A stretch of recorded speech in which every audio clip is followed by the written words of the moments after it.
चलिए, श्योर होना बहुत ज़रूरी है। नमस्कार दोस्तों, आपके साथ मैं रश्मि एक बार फिर जुड़ गई हूँ जी बिहार झारखंड के फेसबुक पेज पर लाइव। और जैसा कि हमने अभी आपको थोड़ी देर पहले एक इन्फॉर्मेशन दी थी कि हमारे साथ जुड़ेंगे सन ऑफ मल्लाह, तो हमने आपसे जो प्रॉमिस किया वो अब निभाने की बारी आ गई है। तो हमारे साथ जुड़ गए हैं, बहुत ही वीआईपी लोग हैं। आप भी खुश होंगे और आपके सवाल तो होंगे ही, और जैसा आप हमेशा खुलकर बेबाकी से सवाल करते हैं, आप वो सवाल रख सकते हैं यहाँ पर। हम सीधे पूछेंगे सन ऑफ मल्ला यानी कि मुकेश सहनी से आखिर उनका क्या कहना है। लेकिन तब तक आप अपने सवाल यहाँ पर टाइप कीजिए और इनका हम स्वागत भी कर लेते हैं। सर, बहुत बहुत स्वागत है आपका। बहुत बहुत धन्यवाद। हम बड़े खुश हुए कि हमारे साथ वीआईपी के लोग जुड़े हुए हैं यहाँ पर।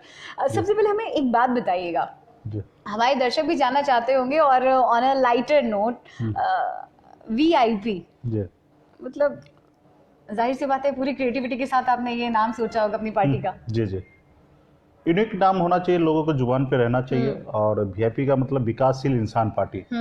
तो मतलब हम हमेशा कब तक गरीबी गरीबी की बात करेंगे। तो आप जब तक आप ऊंचा नहीं सोचेगा तब तक आप आगे नहीं बढ़ेंगे। हाँ। तो लोग कहते हैं ना कि आप जब तक आप खर्च करना नहीं सीखेंगे तब तक आप कमाना नहीं आएगा आपको। हाँ। तो उसी तरीके से आप सपने देखेंगे नहीं तो पूरे कैसे करेंगे? पूरे कैसे करेंगे। तो उसी तरीके से हमने वीआईपी नाम रखा। एक तो यूनिक, हर किसी की जुबान पे नाम याद आने वाली चीजें हैं, और प्लस देश में बहुत सारे ऐसे पार्टी है जिसको आप नहीं जानते रहेंगे। बिल्कुल। लेकिन वीआईपी नाम मतलब एक ही झटके में, मतलब किसी के पास अगर गया तो हमेशा हमेशा के लिए याद रहता। तो उसी तरीके से मेरा इस तरीके से थिंकिंग रहा कि वीआईपी विकासशील इंसान पार्टी, और विकास की बात करे और आप आगे बढ़ के आइए और लीड कीजिए। अच्छा, एक बात बताइए, क्योंकि आप खुद एक यंग चेहरा है और जिस गठबंधन में शामिल है, कहीं ना कहीं उसकी विचारधारा ये है कि कहीं ना कहीं यंग लोगों को ज्यादा प्रमोट करना है। हम यंग बिहार की बात करेंगे तभी तो यंग इंडिया, यंग नेशन की बात होगी। तो आपका जो सफर रहा है, आपकी जो जर्नी रही है, अपने आप में बहुत इंस्पायरिंग रही है। सबसे पहले हम आपको बता दें, दरभंगा जिला है आपका, और वहां से आप पहुंच गए माया नगरी, मुंबई। कैसे ये सफर कैसे शुरू हुआ, और माया नगरी पहुंच के आप वापस बिहार भी आए? देखिए, बिहार के लोग दिल्ली मुंबई जाते कमाने के लिए, और आप कमा तो रहे थे वहां पे, अच्छा खासा बिजनेस स्टार्ट कर लिया था। आपको बता दें, बहुत सारे लोगों को पता भी होगा, क्योंकि कहीं ना कहीं ये आपके लिए भी मोटिवेशनल रहे हैं, तो आपको पता होगा इनकी जर्नी के बारे में, इनके सफर के बारे में। तो सर, माया नगरी में, माया जाल में थे, वहां पर सेट बनाते थे, बड़े बड़े सेट बनाए हैं इन्होंने, देवदास, बजरंगी भाईजान, तमाम। तो बिहार के लोग जाते कमाने के लिए अलग अलग राज्यों में, आप माया नगरी से आ गए बिहार, क्या सोचकर? पहले ये सफर बताइए, क्योंकि हमारे साथ जो ज्यादातर यंग लोग जुड़ते हैं वो भी जानना चाहते होंगे, समझना चाहते होंगे, उनके भी सपने हैं, कैसे वो अपने सपनों को पूरा करे, एक इंस्पिरेशन मिलती है आपसे। देखिए, मुंबई जब जाना हुआ तो मुझे नहीं पता था कि मैं कहाँ जा रहा हूँ। मैं घर में थोड़ा बात भी हुआ, विवाद हुआ, और घर मतलब हम लोग मिडिल क्लास गरीबी में जिंदगी जी रहे थे। और मैं भाग गया, मैं रेलवे स्टेशन पे गया। जो पहला ट्रेन आया वो पवन एक्सप्रेस रहा, वो बम्बई के लिए था। तो हमने वहाँ पे बैठा ट्रेन में, और वो मुझे बम्बई पहुँचा दिया। फिर वहाँ पे जाने के बाद हमने, एक छोटा सा सवाल, कितने पैसे थे उस वक्त आपके पास? मेरे पास 150 रुपया था। 150 रुपए से आप दरभंगा से पहुंच गए माया नगरी मुंबई? जी हाँ। मेरे साथ एक फ्रेंड थे, उनको भी भागना था, तो उनके पास था 2-3 हजार रुपया। हाँ, तो 2-3 हजार रुपया उनके पास था, और मेरे पास सिर्फ 150 रुपया था। और हम दोनों निकले, मुंबई में गया। ट्रेन जो पहले आया तो हमने ऐसे सोचा जा रहा था कि दिल्ली भी जा सकते हैं, लेकिन पहले मुंबई का ट्रेन आया तो हमने मुंबई पहुंच गया। वहाँ पे जानने पहचानने वाले लोगों से मैं मिला, कुछ दिन उनके यहाँ रहा। फिर मैंने एक नोवेल्टी में, जनरल स्टोर में मैंने जॉब स्टार्ट किया, जो मुझे 600-900 रुपये महीना उस समय में मुझे 99 में दे रहे थे। और फिर मुझे लगा कि मैं कुछ करूं, तो मैंने बहुत सारा मेहनत किया। और फिल्म देवदास के लिए मैंने फिर वहाँ पे मैंने, छोटी सी बात बताइएगा, जब आप पहुँच गए मुंबई, घर वालों को कब इन्फॉर्म किया कि भाई हम तो भाग कर आ गए हैं मुंबई? हाँ, मुंबई पहुँच गए हैं। तो उसके बाद हमें वहाँ से टेलीफोन करके घर पे जानकारी प्राप्त कर दिया। हाँ, थोड़ा डांट तो पड़ा था, घर वाले चिंतित, सबसे ज्यादा मम्मी पापा सब थे और चिंतित थे कि, और फिर उनको जैसे हमने फोन कर दिया। कितनी उम्र होगी आपकी तब? 18 साल का उम्र। 18 साल। जी। तो बालिग होकर गए। हाँ, तो उनको खुशी इस बात का हो गया कि कहीं पे तो है और जानने पहचानने वाले के पास है, तो इस बात से ज़्यादा उनको खुशी प्राप्त हो गया। तो फिर मैंने वहाँ पे मेहनत करने लगा मैं, और कहते हैं ना कि अगर मन से, लगन से अगर आप काम कीजिएगा, हर कामयाबी आपको हासिल होगा। और मैंने ईमानदारी के साथ मैंने वहाँ पे काम करने का कोशिश किया, और मैंने बहुत कम टाइम में मैंने सफलता प्राप्त कर लिया। एक बात देखिए, भले ही आपके साथी हैं, वो एक साथी भी है, एक विरोधी भी है। एनडीए में भी एक बड़ा यंग चेहरा है, वो चिराग पासवान, और महागठबंधन की बात करें तो कहने की जरूरत नहीं, तेजस्वी यादव। कहीं ना कहीं इनको राजनीति विरासत में मिली है, जो नेम एंड फेम है वो उनको विरासत में मिली है। आपके बारे में की जाए तो मतलब ऑनेस्टली मैं भी कहूँ इस बात को तो खुलकर, आपने स्ट्रगल किया है, फर्क तो होता है। हाँ, मानते हैं इस बात को? नहीं, ठीक है, उनके लिए वो है कि उनके लिए मैं मुकेश बनकर के बात करिए आप। हाँ। मुकेश सैनी वीआईपी वाले नहीं, एकदम मुकेश। तो मुकेश बन के हाँ। देखिए, ये मेरे नसीब में था हाँ। कि मैं गरीब परिवार में जन्म लिया हाँ। और मुझे संघर्ष करना पड़ा हाँ। और उनके नसीब में है कि वो एक अच्छे परिवार में एस्टेब्लिश बिहार के राजनेता के घर में जन्म लेना, और उन्होंने फिर अपने करियर को स्टार्ट किया। तो मुझे लगता है कि मैंने संघर्ष किया, मुझे बहुत कुछ जानकारी है। मैंने 900 रुपये महीने पे नौकरी करके तालाब पे जाके नहाना, जिस स्टोर में जॉब करना उसी स्टोर में सोना, मतलब मैंने अपनी गरीबी मतलब जिंदगी जिया, और मेहनत करने के बाद मैंने एक बेहतर जिंदगी जीने लगा। जब 2007 में ही हमारी कंपनी, प्राइवेट लिमिटेड कंपनी हमने बना लिया, वो सैकड़ों लोग कंपनी में काम करने लगे, और बड़े नेम फेम सब सारे चीज़ें, जो चीज़ चाहिए वो सारे चीज़ें हमें प्राप्त हो गया। तो मेहनत करके मैंने ऊंचाई को पाया, और उसके बाद बिहार में कभी ऐसा लगा कि अब बस नहीं होगा? एक ऐसा फेज आता है हम सबकी लाइफ में, कहीं ना कहीं हर इंसान स्ट्रगल कर रहा है, जूझ रहा है, लेकिन एक बार क्या कई बार सिचुएशन ऐसी आती है कि लगता है कि नहीं अब नहीं होगा। उस समय नहीं, ऐसा कभी मेरे जिंदगी में मतलब आप हाँ, लड़ते गए और काम करते गए और कामयाबी प्राप्त होते गया। मतलब कहीं ऐसे मौका नहीं आया कि जहाँ पे मैं निराश हो गया। हाँ, थोड़ा तकलीफ होता था, घर परिवार रिश्तेदार सबसे दूर रहना, और 18 साल की उम्र में रहना, मतलब जब घर के लोग, मतलब जिले के लोग मुंबई से जब अपने गांव जब वो मूव करते थे हाँ। तो मैं जब उनको स्टेशन छोड़ने के लिए जाता था तो बहुत तकलीफ होता था, कष्ट होता था कि मैं कहाँ फंसा हूँ, और ये कल घर पे जाएंगे अपने परिवार से मिलेंगे। तो मुझे इस चीज का, तकलीफ का मुझे सामना हमेशा करना पड़ता था। एक स्टोर में आप काम करते थे, करीब 900 आपकी सैलरी थी, फिर अपना बिजनेस कैसे स्टार्ट किया? मैंने फिल्म देवदास बन रहा था, वहाँ पे कुछ उनको कारीगर चाहिए था जो सेट पे काम करने के लिए, तो मैं ऐसे लेबर बन के मैं वहाँ पे प्रमोट किया गया, वहाँ पे मैं गया, और मैंने वहाँ पे मेहनत का जब अच्छा काम करने लगा तो उसी सेट पे मुझे वहाँ पे संजय लीला बंसाली जी का फिल्म था, वहाँ पे देवदास में कंट्रोल मैनेजर होते थे, तो उन्होंने मुझे इंचार्ज बना दिया। तो इंचार्ज बनाने के बाद मैं उसी सेट पे मैं बहुत बेहतर, एक दिन में 5,000 रुपया मुझे मिलना चालू हो गया उस समय में 99 में। उसके बाद ऐसा हुआ कि मैं सप्लायर बन गया, जो उनकी जरूरी की सामान था वो हम उनको प्रोवाइड करने लगे, और हम अपने हिसाब से उसको परचेस करते थे, और वो थोड़ा सा इंक्रीज करके अपना प्रॉफिट लगा के उनको सेल करने लगे। तो यहाँ तक मतलब मैं धीरे धीरे करने लगा। तो फिर धीरे धीरे फिल्म देवदास के बाद फिर अदर कंपनी में, और वहाँ पे सबसे बड़े बिहार बॉम्बे के सबसे बड़े आर्ट डायरेक्टर नितिन देसाई जो है, जो एशिया के सबसे बड़े डायरेक्टर थे, आर्ट डायरेक्टर, तो उनके साथ मैंने लग गया, और उन्होंने देखा कि इसमें जुनून है कोई काम करने का। मैं 7 दिन तक डे नाइट करके मैं स्टूडियो में मैं रह के काम किया हूँ। मेरी जिंदगी में सिर्फ 1 घंटा 2 घंटा टाइम मिलता था तो कहीं पे भी सो जाते थे, और फिर उठ के अपने काम में कराने लगता था, क्योंकि मैं सारा जवाबदेही मेरे अंदर रहता था। तो वो नितिन देसाई जी को लगा कि मतलब इसमें कुछ तो है, तो उन्होंने अपने साथ रखा, और तमाम बिहार बॉम्बे में जितने भी प्रोडक्शन हाउसेस था, जितने भी कंपनी था, फिर वहाँ तक कांटेक्ट हमारा पहुँच गया, और जो काम मैं जब लेता था उसको जवाबदेही से टाइम पे मैं डिलीवरी करता था, क्योंकि मुंबई में टाइम सबसे ज़्यादा जरूरी है, टाइमिंग।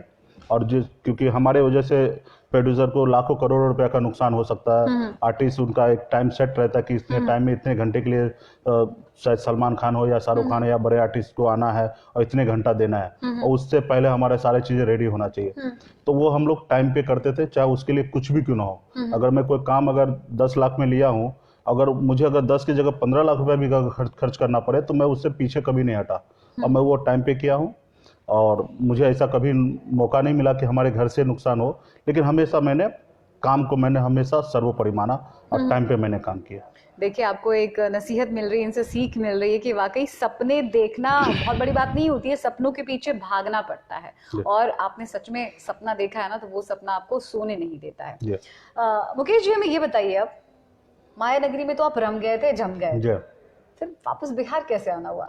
सियासत के बारे में कब सोचा कि पॉलिटिक्स में जाना है? नहीं, देखिए, ये मेरे लिए कह सकते कि मैं कभी सोचा भी नहीं था, कल्पना भी नहीं किया था कि मैं राजनीति में आऊँगा, क्योंकि मैं जब मुंबई भाग के गया तो मुझे याद है कि मैं सिर्फ मेरे मैरिज के लिए मैं 2003 में बिहार आया, और उसके बाद सीधा मैं 2009 में आया। मतलब 10-11 साल तक मैं बिहार को भूल गया था। मुझे बिहार से कोई कनेक्टिंग नहीं था। ठीक टेलीफोन पे बातचीत होता था, फिर समय पे परिवार के लोग आते रहे, लेकिन मैं मिलते रहता था मुंबई में, लेकिन मैं बिहार नहीं आता था। भूल क्यों गए थे बिहार को? अपनी जिंदगी जीने के लिए, अपने तरक्की पाने के लिए, और बहुत सारा प्रेशर था, जवाबदेही था। हाँ, दरअसल आपसे कोई शिकायत नहीं है, एक फैक्टर, एक पहलू है जिस पर हम आगे चर्चा करेंगे, इसलिए हमने आपसे ये सवाल पूछा। हाँ, तो अपने काम में मैं बिजी हो गया। बहुत बड़ा जवाबदेही था, सैकड़ों लोग काम कर रहे हैं, सबको लीड करना है, तो उसके लिए फिर आना जाना नहीं रहा। तो फिर मैंने एक बार बिहार छठ पूजा के लिए मैं बिहार में आया, जो मम्मी के साथ में बिहार आया, तो अपने लोगों का बहुत प्यार मिला, सपोर्ट मिला, तो मुझे बहुत अच्छा लगा। तो फिर मैं कंटिन्यूटी हर साल में बिहार आने का फिर मैं बनाया। और फिर जब मैं, क्योंकि मुंबई में आप कितना भी आप कामयाबी हासिल कर लिए, लेकिन वहाँ पे एक मशीन के जैसे आप रहते हैं। आप जब एक गाड़ी में घूमते हैं या आप अपने घर में हैं या ऑफिस में, तब आपको देखते हैं कि लोग बोलेगा कि ये बड़े लोग हैं, और जब आप रोड पे निकलते हैं, कहीं पे जाते हैं, तो आपको लोग कॉमन पर्सन के जैसे ट्रीट करेंगे, क्योंकि वहाँ पे माया नगरी है, ठीक है। तो इज्जत, शोहरत, नाम जो है ना, वो आपको गांव में देखने के लिए हमें मिला। लोगों का सहयोग, प्यार, जो लोग हेल्प मांगने के लिए आते थे, हम लोग खुशी से हेल्प करते थे, उनको बहुत खुशी मिलता था। और जबकि वो हमारे लिए कोई बहुत बड़ा ये नहीं था। तो फिर मुझे लगा कि अपने लोगों के बीच में रहना चाहिए, तो टाइम टाइम पे मैं आने लगा। फिर मैं एक इलेक्शन 2014 का लोकसभा था, मोदी जी अच्छे दिन आने वाले हैं, तो उस समय मैंने एक गांव में रैली किया, और फिर उस समय मुझे गांव में घूमने का मौका मिला। तो मैंने देखा इतनी बुरी तरीके से गरीबी है, और वो भी हमारे लोगों में, कि लोग चांद पे घर बनाने के लिए पहुंच गया है, और यहाँ पे 2 वक्त का रोटी नहीं खा सकता है, अच्छे कपड़े नहीं पहन सकता। जब मैं इंटीरियर में मैं गया तो मैं देखा बहुत सारे समस्या। एनडीए के लिए प्रचार कर रहे थे? हाँ, नहीं, उससे पहले की बात है। मैं बॉम्बे से बिहार आया, तो उसके लिए मैं कह रहा हूँ। तो मैंने देखा, और फिर मेरा उनके लिए कुछ काम करने लगा, तो नाम फेम जिला लेवल पे मेरा हो गया। तो वहाँ पे फिर एनडीए की तरफ से उस समय में चुनाव हो रहा था 2014 में, उन्होंने मदद मांगा कि आप हमें मदद कीजिए। तब तक मुझे राजनीति का थोड़ा बहुत परिभाषा समझने में आने लगा। तो उस समय में कुछ एक आंदोलन हमने चलाया कि देश एक है, संविधान एक है, और हमारे जो समुदाय है, मछुआरा, फिशरमैन, मल्ला समाज, उनको आरक्षण नहीं प्राप्त है, और बंगाल में आरक्षण है, दिल्ली में आरक्षण है। इसलिए आपने मार्च पर चर्चा कार्यक्रम की शुरुआत की। तो हमने वहाँ पे उसको आरक्षण के लिए हमने डिमांड किया, और उन्होंने उस समय में राइटिंग करके दिया, लिख के दिया कि आने वाले समय में हमारी सरकार बनेगा दिल्ली में, तो हम आपके लिए काम करेंगे। फिर मैंने उनके लिए काम किया, मदद किया, चुनाव में मदद किया, और वो चुनाव जीत के भी आए। कीर्ति आजाद जी आए, उधर हुकुमदेव जी आए, इधर समस्तीपुर में रामचंद्र जी आए। उसके बाद ऐसा हुआ कि वो भूल गए। चुनाव में होता है ना, नेता वादा करते हैं, काम निकल गया, भूल जाओ। तो भूल गए। तो मुझे बहुत तकलीफ हुआ कि मैं किसी के लिए इतना मेहनत किया, इतने अपने खर्च किया, अपने संसाधन से मैंने मेहनत किया, और भूल गया, और थैंक यू तक नहीं बोला। तो मैंने सोचा कि जब मैं एक जिला में इनको घुटने पे ला सकता हूँ, झुका सकता हूँ, तो ये काम तो पूरे बिहार के लिए भी कर सकता हूँ। बहुत बड़ा डील नहीं है मेरे लिए। तो मैंने फिर उस समय में पूरे बिहार में हमने प्रचार किया, रथ यात्रा निकालकर लोगों को जागरूक करने का कोशिश किया, और हमने फिर 2015 में एक बड़ी रैली पटना में हमने किया, और लोगों का तब तक बिहार के हमारे समुदाय का लोगों का हमारे प्रति बहुत अच्छा रहा कि हम कोई तो हमारे लिए लड़ाई लड़ रहा है। और तब तक मैं फिर लड़ाई लड़ना इनके लिए जिंदगी में एक था कि बॉम्बे में तो रहना ही है, लेकिन साथ साथ हम इनके लिए लड़ाई लड़ना चाहते हैं। और फिर 2015 में भी भारतीय जनता पार्टी के तरफ से अमित शाह जी ने, बड़े बड़े नेता ने वादा किया कि नहीं, जो गलती पूर्व में हो गया वो आगे नहीं होगा, और आप हमें फिर से मदद कीजिए। एक बात बताइए, यहाँ पर आप जब माया नगरी से आ गए, यहाँ पर आपने स्टार प्रचारक की भूमिका अदा की। जब आप पहली बार माया नगरी को छोड़कर आए, तो आपके मन में क्यों ऐसा विश्वास था कि एनडीए ही बिहार की बात करेगा, विकास की बात करेगा, देश की बात करेगा, और आज आप महागठबंधन का हिस्सा हैं। जी। क्यों ऐसा लगा? नहीं देखिए, उस समय टूटा क्या? नहीं, विश्वास टूटा ना, निश्चित तौर पे टूटा। और उस समय में क्या था कि राजनीति से मुझे ज़्यादा कुछ जानकारी नहीं था, लालू जी के बारे में मैंने ज़्यादा कुछ समझा नहीं था, और सामाजिक न्याय किसे कहते हैं वो भी नहीं जानकारी था मुझे। तो 2013 में मुझे पता चला कि मैं अति पिछड़ा से हूँ। मुझे ये भी नहीं पता कि मैं कौन सा कैटेगरी, मुझे इतना पता है कि मैं मल्ला समुदाय से निषाद हूँ मैं। ये SC ST अति पिछड़ा ये सब परिभाषा मुझे नहीं जानकारी था कि ये सभी कुछ होता है। और लोकसभा विधानसभा ये सब भी मुझे 2014 में आके पता चला। इतना हम सुनते थे कि एक सांसद होता है और एक विधायक होता है, लेकिन विधानसभा ये सारे पिछड़ा मतलब ये सब जात पात से कोई मतलब नहीं था, और ये सब जानकारी भी नहीं था। में फिर क्यों जात पात की बात? जब मैं बिहार में आया तो मुझे सब चीज से ज्ञान हुआ, समझदारी हुआ, तो मैंने देखा कि हाँ, और आपको किसी को आप छोटे जाति से आते हैं तो वहाँ पे आपको उस अलग तरीके से ट्रीट करते हैं। हमारे लोग तो यहाँ तक अपने नाम को हम निषाद है, मल्ला है, ये छुपाने लगे। तो वहीं पे मैंने नारा दिया था कि मैं जो हूँ आप गर्व से कहो कि मैं सनप मल्ला हूँ। मैं अपने आप को गर्व से कहता हूँ कि मैं सनप मल्ला हूँ। इसमें छुपाने की कोई चीज़ नहीं। हम जहाँ जिस धर्म में, जिस जाति में जहाँ हम जन्म लिए, ठीक है, तो लेकिन हम अपने आप को सनप मल्ला कहते हैं। तो वहाँ से ये सनप मल्ला का ट्रेंड चला, और फिर तब तक हमें सामाजिक न्याय क्या चीज़ होता है वो हमें धीरे धीरे जानकारी प्राप्त होने लगा। और 2015 में भी हमने काम किया। काम होने के बाद फिर उन्होंने फिर भूल गए, फिर हमने फिर मेहनत करना चालू किया कि फिर हम इनको दिखाएंगे। तो आज हम इनके पीछे संपर्क में लगे रहे हैं और बहुत मेहनत कर करके अपने लोगों को जागरूक किया। और 2018 में जाके मैंने हार गया कि मैं देख लिया कि ये लोग कुछ नहीं करने वाले हैं। अब किसी के पीछे कितना भी दौड़िए, सिर्फ सुनेंगे, हाँ हाँ करेंगे और काम नहीं करेंगे। तो मैंने सोचा कि जब मैं इनके पास जाके जो काम कराना चाहता हूँ वो काम तो मैं भी कर सकता हूँ, सिर्फ उस जगह पे पहुंचने की आवश्यकता है।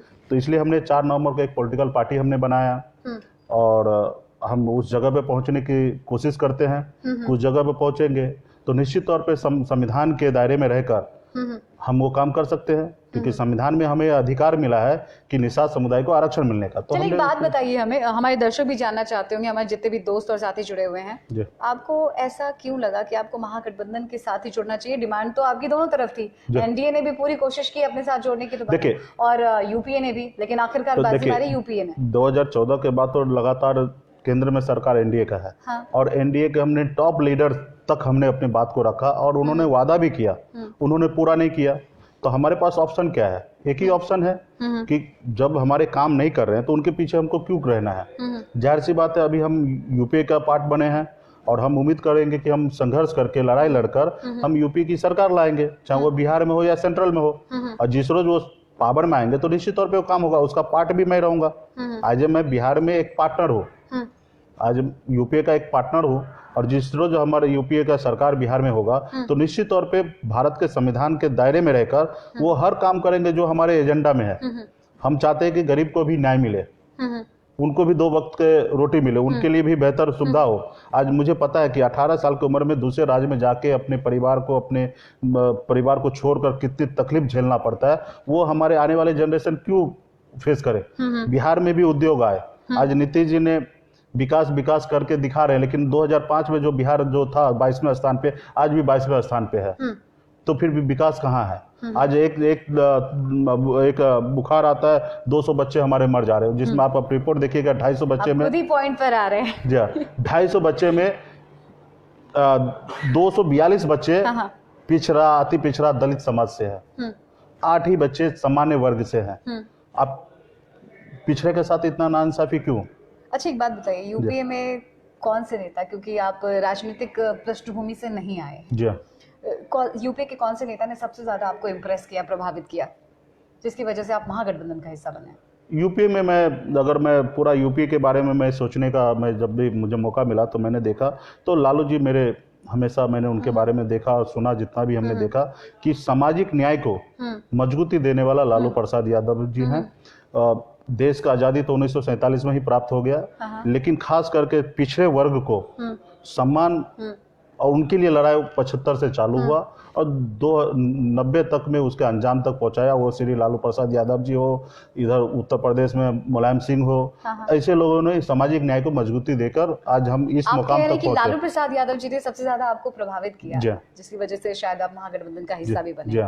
तो फिर आरजेडी से इतनी दूरी क्यों देखने को मिल रही है आजकल? आप लोग मीटिंग करते हैं अलग अलग, कांग्रेस का आरजेडी का कुछ पता ही नहीं चलता कहाँ है। नहीं, देखिए, जो भी हम लोग मीटिंग कर रहे हैं आपको अभी भी क्लियर कर दे, महागठबंधन के भविष्य के लिए कर रहे हैं। अलग अलग क्यों? देखिए, जरूरी नहीं कि सब काम, अभी जैसे आपके पास यहाँ फेसबुक लाइव पे हम हैं, तो जरूरी नहीं कि हमारे सारे घटक दल होंगे। ये बात हलक से नीचे नहीं उतरती। ये देखिए, कुछ दिन पहले जो मीटिंग हुई थी पटना में आपकी, हम लोग तमाम जो भी टीवी चैनल्स है, न्यूज चैनल्स है, वो दिखा रहे थे कि महागठबंधन की मीटिंग हो रही है। अगर महागठबंधन की मीटिंग नहीं होती तो आप लोगों के द्वारा ही तो बुलाया गया होगा पत्रकारों को। पहले मुझे सवाल पूरा करने दीजिए। मतलब उस दिन भी टीस थी मेरे अंदर, मैं चाह रही थी डायरेक्ट आपसे सवाल पूछूं, लेकिन नहीं हो पाया। लेकिन आज मुझे वो खुशकिस्मती मिली है कि आप मेरे सामने हैं कि मैं पूछ पा रही हूँ सवाल। तब आपने मना क्यों नहीं किया कि महागठबंधन की मीटिंग नहीं हो रही है, हम तो व्यक्तिगत मिल रहे हैं? क्योंकि आप लाइव जुड़े थे, हमारे संवाददाता रुपेंद्र भी थे, आपने कहा था हम तो व्यक्तिगत तरीके से मिल रहे थे। व्यक्तिगत मुलाकात ऐसी होती है क्या? देखिए, हम राष्ट्रीय जनता दल का नाम और आपने स्टेटमेंट तब चेंज की जब आरजेडी की तरफ से स्टेटमेंट आई कि महागठबंधन की तो कोई मीटिंग ही नहीं है। देखिए, मैं राष्ट्रीय जनता दल का कोई पदाधिकारी नहीं हूँ, ना उनकी पार्टी है, हमारी अपनी पार्टी है, ठीक है। और हम महागठबंधन के एक पार्टनर घटक दल है। हम अकेले चुनाव नहीं जीत सकते, इसलिए हमें पार्टनर की आवश्यकता है। और पार्टनर क्या बोल रहे हैं? मतलब अकेले चुनाव नहीं जीत सकते इसलिए पार्टनर की आवश्यकता? जी हाँ, ये सच्चाई है। देखिए, देख रहे हैं हमारे दोस्त लोग। हाँ, अकेले हम चुनाव नहीं जीत सकते हैं आज, इसलिए हम गठबंधन किए हैं, ठीक है। इसी तरीके से एनडीए भी उन्होंने किया। एनडीए में भी 3 पार्टी का गठबंधन है। अगर अकेले दम पे नीतीश जी अगर चुनाव लड़े और 15 साल अगर विकास के, जैसे केजरीवाल जी अपने दम पे अकेले चुनाव लड़े, तो वो हैसियत नीतीश जी में भी नहीं है। और हम तो अभी नई पार्टी, हमारी 1 साल सवा अभी पार्टी बना के, तो हम गठबंधन में आए, तो बहुत सारे चीजें हैं वो उसको क्लियर करना होता है, ठीक है। और हमने 2019 में हमने बहुत सारे गलती हमने किया। हम नहीं चाहते कि 2020 में वो गलती हम दोहराएं। और गलती बहुत सारे हुआ है, ये हम एक्सेप्ट करते हैं। हम आपके बीच में वो सारे गलती नहीं रख सकते, कुछ गलती हम आपको बता सकते, लेकिन कुछ गलती बताना उचित नहीं होगा, ठीक है। लेकिन वो गलती हम 2020 में ना करें, तो इसके लिए जवाबदेही प्लानिंग है। तो फिर इतना रूठना मनाना क्यों होता है? क्यों नाराज होते हैं? रूठना मनाना कुछ नहीं। और परसों रात को भी मैं तेजस्वी, देखिए, परसों रात को भी तेजस्वी प्रसाद यादव जी के साथ हमने 2 घंटा हमने बैठा और बहुत सारा बात किया, ठीक है। अभी हम मांझी जी के साथ बैठ रहे हैं, उपेंद्र जी के साथ बैठ रहे हैं, कांग्रेस पार्टी में बैठ रहे हैं, बहुत सारा प्लानिंग करे। देखिए, एक व्यक्ति अगर सोचे और 5 व्यक्ति सोचे तो उसमें फर्क है ना। आप गांव में देखिएगा, कोई पंचायत बैठता है तो ये नहीं कि एक आदमी उसको डिसीजन लेगा। पंचायत बैठते हैं, 10 आदमी बैठते हैं, सबका अपना अपना थिंकिंग होता है और बहुत अच्छे से जजमेंट पास होता है। तो उसी तरीके से हम लोग अलग अलग जगह पे अलग अलग फील्ड में बैठ रहे हैं और बहुत कुछ जानकारी प्राप्त कर रहे हैं। और उसको हम लोग अगर हम उंगलियों पे गिने तो वही बात हो रही है। हम वीआईपी, आरएलएसपी, कांग्रेस, आरजेडी, 2 को हटा देते हैं, 3 कहीं नहीं हटाया, कहीं नहीं हटाया। रात में भी हम अखिलेश प्रसाद सिंह के साथ रात को 2 बजे तक हमारा मीटिंग चला दिल्ली में। तो ऐसा थोड़ा है कि हम कोई किसी को साइड कर रहे हैं। हम पहले मतलब कोई नाराजगी नहीं है, कोई नाराजगी नहीं। इस महागठबंधन में और भी सहयोगी आएंगे, इस महागठबंधन से एक भी व्यक्ति बाहर नहीं जाएंगे, ठीक है। और कुछ इशू बने होंगे तो विरोधी बार बार कहते हैं, विरोधी अपना जो करना है वो बोले, उनका काम है ये सब बोलना, एलिगेशन लगाना। हमारा काम है कि हमको मजबूती से रहना और हम एक दूसरे सब इंटैक्ट है। लेकिन कुछ चीजें क्या होता है कि आप सोच रहे हैं अपने दिमाग से, और जरूरी नहीं कि वो सही होगा। मैं जो सोच रहा हूँ इसका मतलब ये नहीं कि वही सही होगा, शायद मैं गलत भी सोच रहा हूँ। तो जब तक हम लोग बहुत सारे लोग बैठेंगे नहीं, अलग अलग प्लेटफॉर्म पे जाकर बैठेंगे नहीं, तो फिर कैसे वो क्लियर होगा? कुछ ऐसे जगह पे तेजस्वी प्रसाद यादव जी नहीं पहुंच सकता है, लेकिन मैं पहुंच सकता हूँ। मुझे पता है कि कैसे काम करना है। मैंने तो 7 दिन तक लगातार रोड पर खड़ा रह के मैंने काम करने का मुझे आदत है। तो मुझे अगर कल कहीं पे भी जाना पड़े तो मैं नहीं है, कह सकते कि जितना मुझे आदत है उतना नहीं है, ये सच्चाई है। उतना आदत चिराग जी के पास नहीं है। जो मैंने जो जिंदगी जिया है वो तो यहाँ तक नीतीश जी भी नहीं जिंदगी जिया है। अभी जो तेजस्वी के समर्थक होंगे वो कह रहे होंगे या सोच रहे होंगे कि आपने सेट पे बहुत पसीना बहाया, उन्होंने पिच पर बहुत पसीना बहाया। तो ठीक है, तो मतलब वो खेलने कूदने के क्रम में ही पसीना बहाए हैं, ये सच्चाई है। और मैं कह रहा हूँ ना कि मतलब हर तरह का हम मुंबई में रह के जिंदगी जिए हैं, गरीबी अमीरी दोनों हमने देखा है और हम पूरे दुनिया को देख रहे हैं। दुनिया किस तरीके से किस रफ्तार में आगे जा रहे हैं। और माननीय नीतीश कुमार जी बिहार में हैं, 2013 तक बहुत अच्छा उन्होंने काम किया, उसके शरीर में जोश था, शक्ति था, लेकिन 2013 के बाद देखिए बिहार कहाँ पहुंच गया। हम मानते हैं कि 2013 तक उन्होंने नीतीश जी बहुत अच्छा काम किए, लेकिन 2013 के बाद वो सिर्फ कुर्सी से प्यार कर रहे हैं। और जो व्यक्ति कुर्सी से प्यार करेगा वो बिहार का विकास कभी नहीं कर सकता है, चाहे वो मुकेश सहनी जी हो, चाहे तेजस्वी प्रसाद यादव जी हो, या नीतीश जी हो। और जब आरजेडी के 15 सालों के शासनकाल के बारे में क्या कहेंगे आप? वो एक दौर अलग था जो उस समय कंपैरिजन कर पाएंगे आप यहाँ पर? जी निश्चित तौर पे, जी निश्चित तौर पे। वीआईपी वाले नहीं, उस समय में बिहार के नागरिक के तौर पर उस समय में बिहार में जो बजट बनता था, 1 साल का बजट बनता था, उतने में तो नीतीश जी एक प्रकाश उत्सव मनाते हैं उतने बजट में। उतने बजट में तो एक वो स्टेचू लगवा देते हैं जितना उस समय में बिहार में बजट था। बिहार में एक गरीबी में रहना, आज मैं अपने माँ बाप को ब्लेम करूँ कि मैं जो जब भी जन्म लिया और जो मेरे इतनी गरीबी में आपने खिलाया पिलाया, शायद नमक रोटी खिलाया, मैं आज उसको ब्लेम नहीं कर सकता हूँ। वो प्रैक्टिकल नहीं है, ठीक है। आज मेरे बच्चे पिज्जा बर्गर खा रहे हैं, उनके खुशनसीबी है कि मैं उस लेवल पे पहुंच गया। तो बिहार उस समय में 90 के दौर में बिहार इतना पिछड़ा था, उस समय में बिहार को शहीद कर लालू जी लाए, वो अपने आप में महान है। आज तो 2000 करोड़ का बजट है, आपके पास बहुत सारा ऑप्शन है, बहुत सारे पैसे, आप बहुत कुछ कर सकते हैं, लेकिन आप नहीं कर रहे हैं। तो लालू जी जो दौर जो बिहार को चला के 2005 तक लाए, वो एक दौर अलग था, सामाजिक न्याय को मजबूती दिए। एक समय था कि हमारे जैसे लोग, हमारे कास्ट के लोग एक किसी के दरवाजे पे चप्पल पहन के नहीं जा सकते थे, ये दौर था। और आज वो दौर को दूरी लालू जी ने किया। अभी थोड़ी देर पहले आपने एक बात कही थी कि हम अकेले दम पर चुनाव नहीं जीत सकते हैं। जो हमारे जो सीधे साधे भोले भाले मासूम से दोस्त हैं, जरा उनके मन में भी वो सवाल बार बार आते हैं, वो जानना चाहते हैं। देखिए, सियासी लोग तो सब कुछ समझते हैं, खबरों में रहने वाले लोग सब कुछ समझते हैं, पब्लिक भी बहुत हद तक बहुत कुछ समझती है, लेकिन एक राजनीतिक शख्सियत की जुबान से हम सुनना चाहते हैं, वाकई क्या सियासत का सच सिर्फ सत्ता ही है? नहीं, देखिए, मेरे मन में उद्देश्य आया कि सामाजिक न्याय के लिए, गरीबी के लिए लड़ाई लड़े। ठीक है, हमने बिहार में कुछ भी नहीं किया, हम अपनी ज़िंदगी के लिए बेहतर मैंने किया। उसके बाद मैंने अपने समुदाय के लिए मैंने बहुत लड़ाई लड़ा, बहुत संघर्ष किया, बहुत कुछ किया। आज मैं एक पॉलिटिकल पार्टी हमने बनाया, ठीक है, उसका जर्नी स्टार्ट होता कि वो सब के लिए हमें सोचना है। बिहार के तमाम हर जाति समुदाय के लिए हमें लड़ाई लड़ना है। ठीक है, हमारी संगठन था तो वहाँ तक हम एक जाति विशेष के लिए हम लड़ाई लड़ते थे, और आज भी वो बैनर जिंदा है और वहाँ पे लोग काम करने वाले आज भी काम कर रहे हैं। अभी हमारी पॉलिटिकल पार्टी है और हमें बिहार के हर नागरिक के लिए सोचने की आवश्यकता है। और आज जो हमारे राज्य में जो स्थिति बना हुआ है और देश में जो स्थिति बना हुआ है कि राजनीति को एक अलग डायरेक्शन में लेके जा रहे हैं, ठीक है, कुछ वर्ग को फायदा देने के लिए कर रहे हैं। तो हमारी लड़ाई है कि सबको फायदा मिले, कुछ वर्ग को फायदा ना मिले। तो उसके लिए हम लोगों ने ये रास्ता चुना है और यहाँ पे हम लोग मजबूती से वो काम करना चाहते हैं। ठीक है, और अपने लिए अगर मुझे मेरे जिंदगी को बेहतर बनाने के लिए, तो मेरी जिंदगी तो बेहतर बन चुका था। मैं तो ऐशो आराम की जिंदगी जी रहा था। उसके बाद मैं ये संघर्ष मैंने चुना कि औरों के लिए मैं कुछ कर सकूं, और यहाँ पे औरों के लिए कुछ करने के लिए आपकी बहुत सारे लोगों के सहयोग की आवश्यकता गिरता है। सिर्फ हमारे महागठबंधन के सहयोगी ही नहीं, पूरे बिहार के लोगों को भी सोचना पड़ेगा। अभी मेरा अप्रैल के फर्स्ट वीक से एक हमारा कार्यक्रम चल रहा है, बस यात्रा निकलेगा, आई लव बिहार। अगर आप बिहार से प्यार करते हैं तो निश्चित तौर पे बिहार को बदलने के लिए आप सोचिए।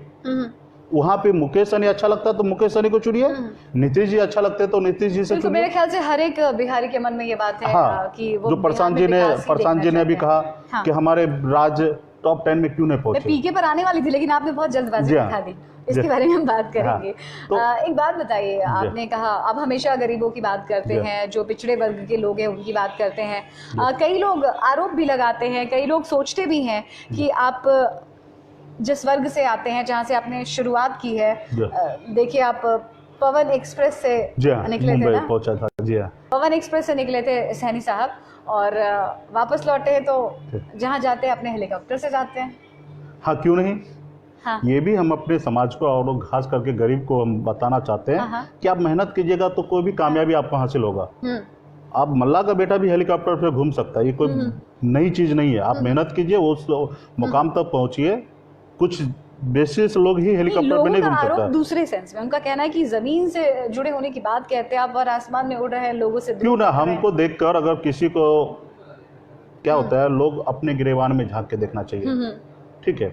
और कभी कभी आप दूसरे को देख के सीखते हैं, तो आप दूसरे को देखिए कि ये भी एक जमीन से उठकर यहाँ तक पहुंच चुका है। जब ये व्यक्ति वो कर सकता है तो मैं क्यों नहीं। बिल्कुल, आई कैन आई विल वाला ये फॉर्मूला याद रखिएगा। तो आज मैंने देखा कि मैं ये कर सकता तो मैं क्यों नहीं, ठीक है। तो लोगों को आना चाहिए कि मतलब एक ठीक है, आप जाति जिसमें पैदा हो रहे हैं, गरीबी में पैदा हुए, लेकिन एक आप वो सपना देख सकते हैं, ऊंचाई तक पहुंच सकते हैं। और मुकेश सहनी कर सकता तो मतलब असंभव कुछ भी नहीं है, असंभव कुछ भी नहीं है। और हम आपको याद होगा पिछले दिनों ये बहुत विवाद भी हुआ था, बिहार में हालात कुछ ठीक नहीं थे, आप जसवीर साहब के साथ बर्थडे सेलिब्रेट कर रहे थे हेलीकॉप्टर में। नहीं, मैं नहीं था। आप नहीं थे उसमें? जी नहीं, मैं नहीं था। और देखिए ठीक है, ये भी होना चाहिए जिंदगी में, मतलब ठीक है, विवाद अपनी जगह पे हो, क्यों ना बेहतर जिंदगी जिया जाए। कुछ विशेष लोग क्यों जिंदगी बेहतर जी सकता है, क्यों मुकेश सहनी का सपना नहीं है, मेरे परिवार के लोग अच्छे जिंदगी नहीं जी सकते हैं। तो हर किसी को जीना चाहिए और उसके लिए संघर्ष करना चाहिए। अब एक बात सर ईमानदारी से बताइएगा, विपक्ष की भूमिका में जी आपको लगता है कि विपक्ष संवेदनशील है? याद करिएगा जरा, अभी आपने चमकी बुखार का खुद ही जिक्र किया था, बाढ़ के हालात जो बने थे, खास तौर पर हम राजधानी पटना की बात करें तो सरकार को कोसने के लिए बहुत अच्छा मौका था, सरकार को घेरने के लिए बहुत अच्छा मौका था।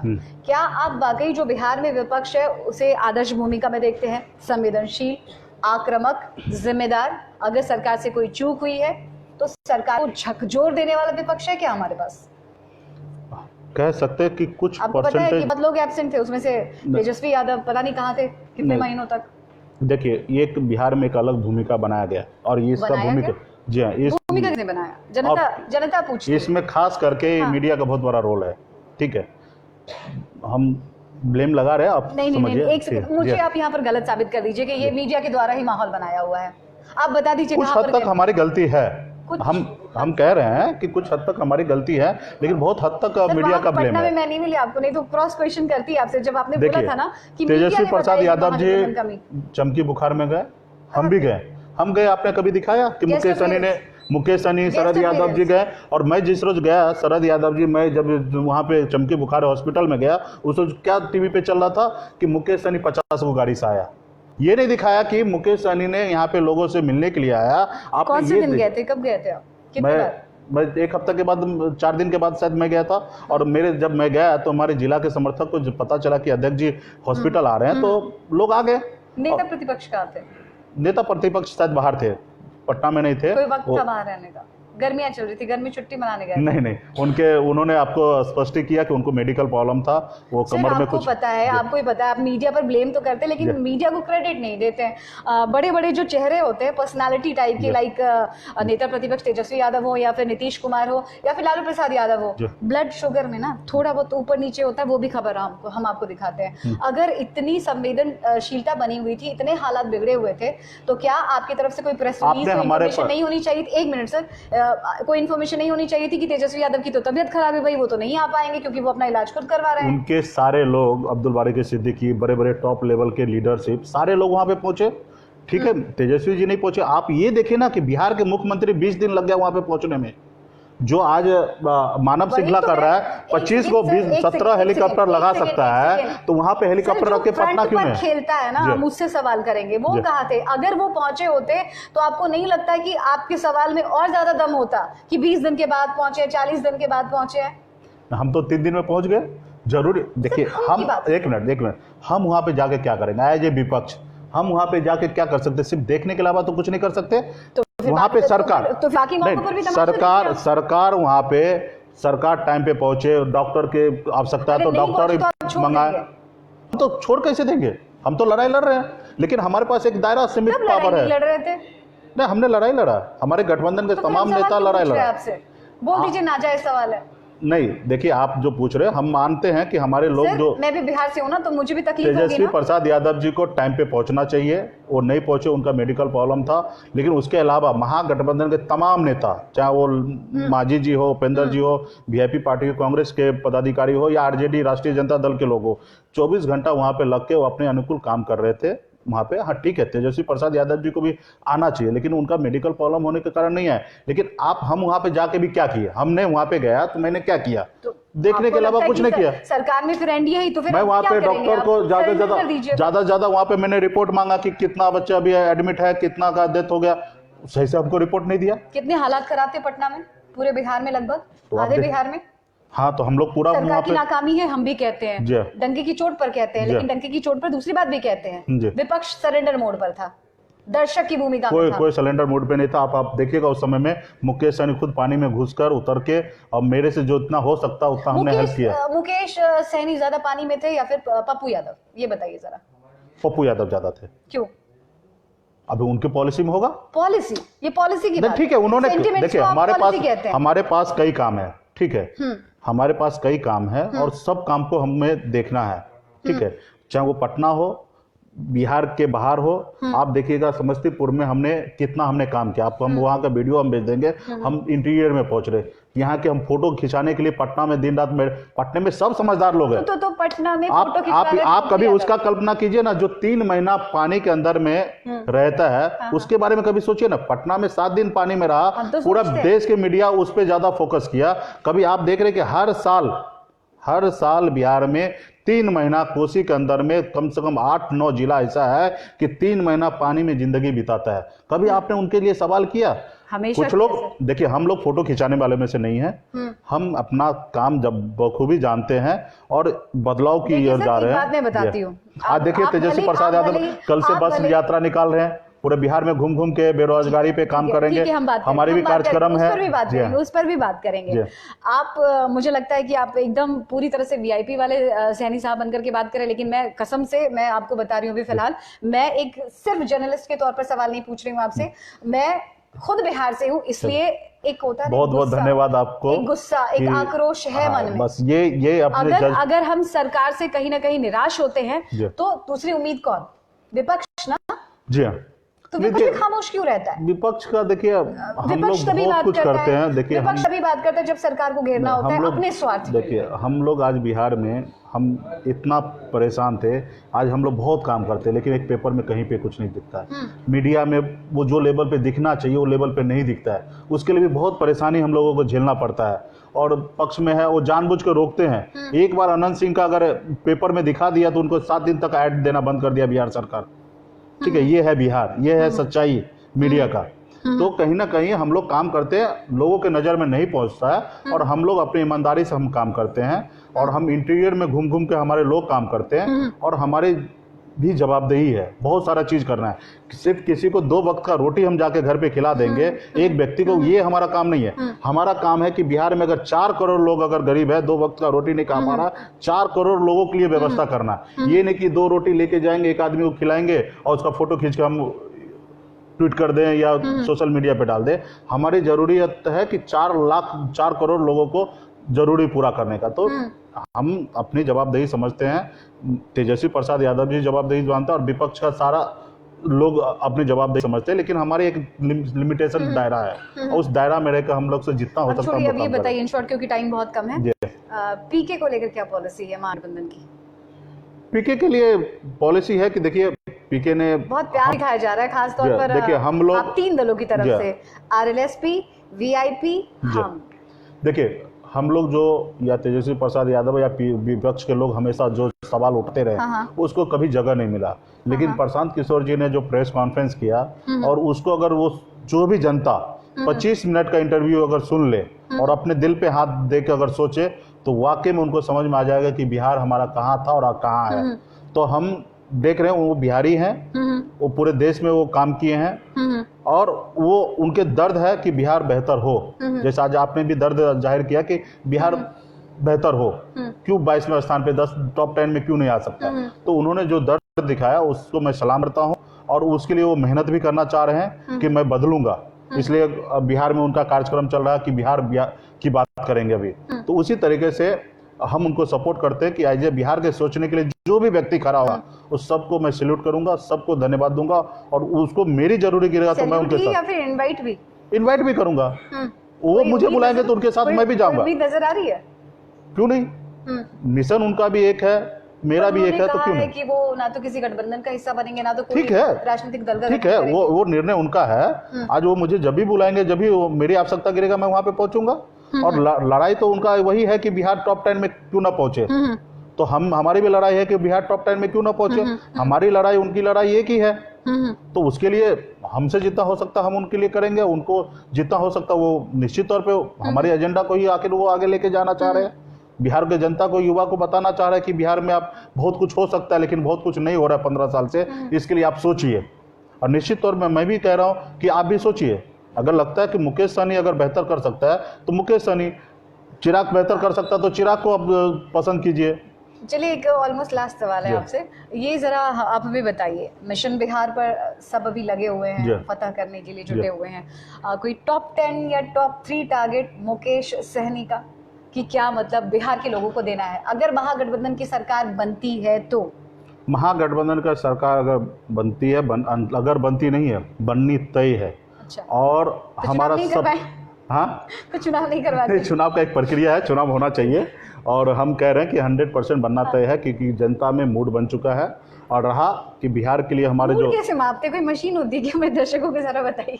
क्योंकि मैं जहाँ जहाँ घूमता हूँ, युवा के बीच में मिलता हूँ, सबके समाज के बीच में घूमता हूँ, और सबके बीच में वही आ रहा है कि बहुत हो गया, हमने नीतीश जी को हमने समय दिया ना, 15 साल देख लिया, अभी तो वो खुद के कैर भी खुद नहीं कर सकते हैं, तो अभी कुछ नया करना चाहते हैं। 18 साल का जो लड़का पेश गया था, वही पवन एक्सप्रेस से, जी, उसने जो दर्द झेला है, जो उसने अपने सफर को तय किया, जो संघर्ष किया है, जो चीजें आपने, जो समस्याएं झेली हैं, जो दर्द, जो तकलीफ आपको हुई है, उसके हिसाब से आपको नहीं लगता कि आपको अपना घोषणा पत्र तैयार करना चाहिए? तो घोषणा पत्र तैयार हो रहा, सामने समय आएगा तो हमारे भी अपनी टारगेट आप बता दीजिए हमारे दर्शकों को।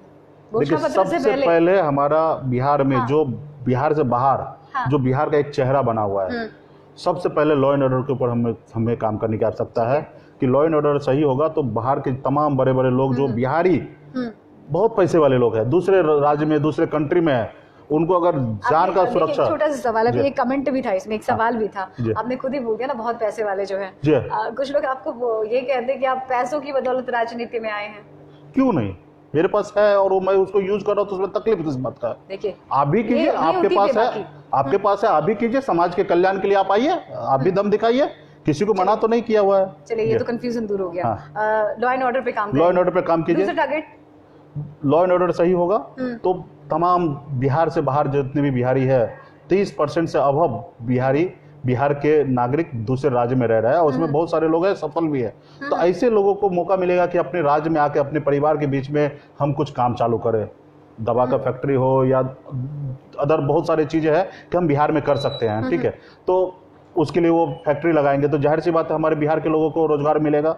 आज बिहार में कि जरूरी के सामान भी बिहार में उपलब्ध नहीं है, वो भी हम बाहर से लाते हैं। और बिहार अगर हब बनता है तो बिहार से हम नेपाल, उधर आसाम तक हम बिहार से सामान उसको हम भेज सकते हैं। तो बिहार में उद्योग का बहुत बड़ा स्कोप है।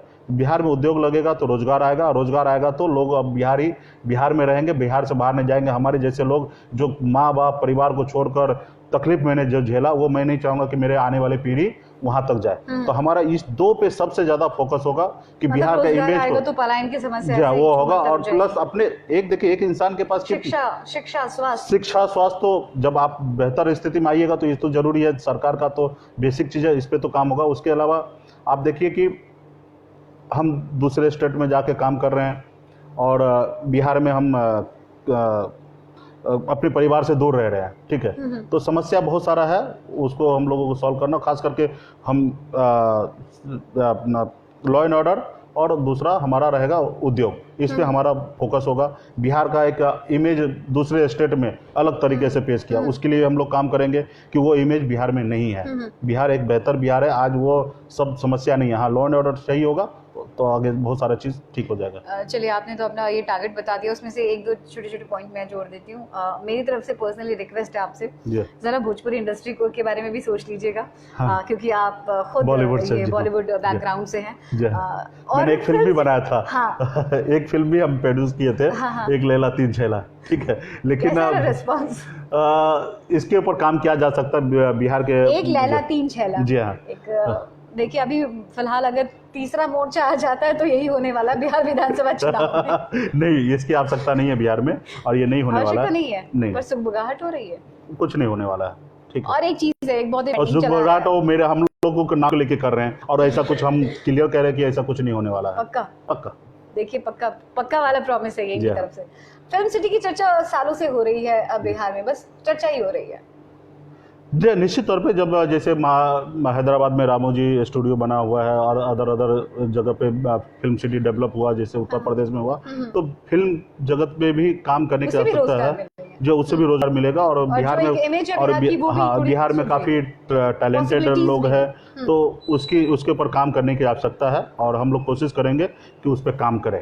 चलते चलते कुछ एक मैसेज दे दीजिए हमारे यंगस्टर्स को, हमारे यंग बिहार को। बस जितने भी हमारे बिहारी दोस्त भाई हैं, सबसे एक ही चीज़ मैं कहूँगा कि अपने लिए तो निश्चित तौर पे आप सोचिए, अपने परिवार के लिए सोचिए, अगर आपके पास समय है तो औरों के लिए सोचिए, अपने राज्य के लिए सोचिए, अपने देश के लिए सोचिए, जरूरी पड़े तो पूरे संसार के लिए सोचिए। लेकिन आपका जो कर्तव्य है, आपके परिवार, आप खुद, उसके साथ साथ आप अपने राज्य के लिए भी सोचिए। और बिहार के लिए आप अगर निश्चित तौर पे सोचिएगा तो हमारे आने वाली पीढ़ी के लिए बेहतर हेल्प होगा। अगर आज हम नहीं सोचेंगे तो बिहार इस धरती पर और इस देश में जो आगे बढ़ने वाले राज्य में हमारा बिहार बहुत पीछे चले जाएगा। अगर बिहार का इतिहास अगर लीजिएगा, अगर 50 साल 100 साल पहले, तो बिहार किसी से पीछे नहीं था। चलिए वो तो सोचते रहेंगे, लेकिन ये भी बता दीजिए कि आप सोचना नहीं भूलेंगे, मतलब बिल्कुल ही नहीं, लेकिन किसी तरह का कोई माया जाल बिल्कुल ही नहीं सोचना बंद करेंगे। जब तक जिंदा रहेंगे, सामाजिक न्याय को मजबूती देते रहेंगे, बिहार के लिए सोचते रहेंगे, हिंदुस्तान के लिए सोचते रहेंगे, उसमें कोई किंतु परंतु नहीं है। मुकेश सहनी को अगर अपने बारे में मैंने सोचा, मैं बिहार को भूल गया था, लेकिन मैंने अब याद आ गई है ना, याद आ चुका है, बिल्कुल ही नहीं, वो जगह पे मैंने पहुंच गया। बहुत बहुत शुक्रिया आपका कि आपने हमारे दोस्तों से खुलकर के बात की, जो भी कंफ्यूजन था उसे दूर किया। तो ये थे सन ऑफ मल्लाह, जिन्होंने बेबाकी से तमाम बातें रखी, और आपके जो सवालात आ रहे थे, जो भी मैं ले पाई वो तो ले पाई, लेकिन जो नहीं ले पाई उसके लिए बहुत माफ़ी चाहूँगी। लेकिन सहनी साहब लगातार हमारे साथ बने रहेंगे, बीच बीच में कोई और भी सवाल होंगे आपके तो फिर लेकर आएंगे, पकड़ के आएंगे आपके बीच में और हाजिर करेंगे जनता की अदालत में। बहुत बहुत शुक्रिया sir, thank you so much.